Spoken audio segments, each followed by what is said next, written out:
The verb to be is an important part of many languages. It can tell us that something exists. It can tell us about the qualities or characteristics of that thing. And it allows us to use the continuous tense.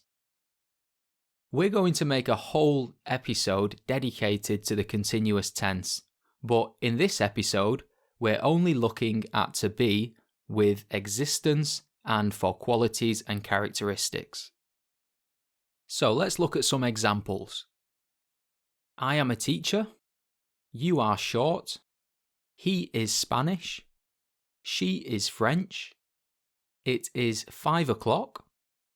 We are European. They are happy. As you can see, the verb to be changes depending on the subject. This is called verb conjugation. If we want to say the negative form of these sentences, we can simply add not after the verb to be. For example, I am not a teacher. You are not short. He is not Spanish. In English, it's also very common to contract the verb to be. That means to remove a letter. When we do this, we put an apostrophe in place of the missing letter. For example, I'm a teacher. You're short. He's Spanish. With negative sentences, we can contract it by removing a letter from the verb to be, or by removing the O from not. For example, you're not short, or you aren't short. If we want to make a question, we need to make one small change to the sentence.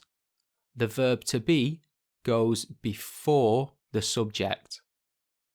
So we could say, am I a teacher?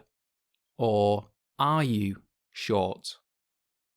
And when we respond to these questions, we can simply say yes or no, or we can say yes or no with the verb to be.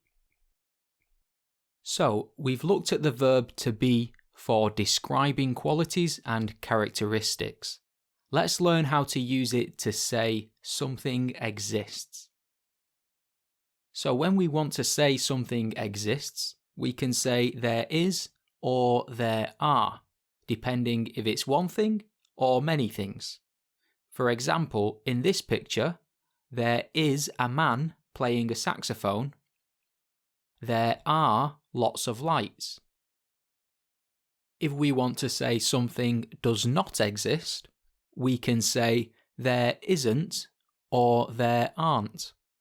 So we could say there isn't a horse in this picture, or there aren't any other people in this picture.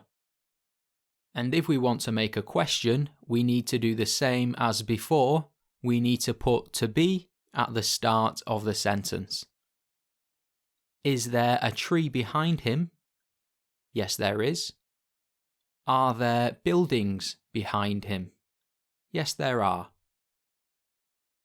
So, let's use everything we've learned at the same time to describe this picture.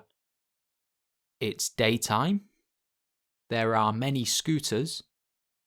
The car is white. The sky is grey. It isn't in London. There aren't any traffic lights. Is it in Vietnam? Yes, it is. If you want to practice some more, we've put links to exercises in the description. Thanks for watching.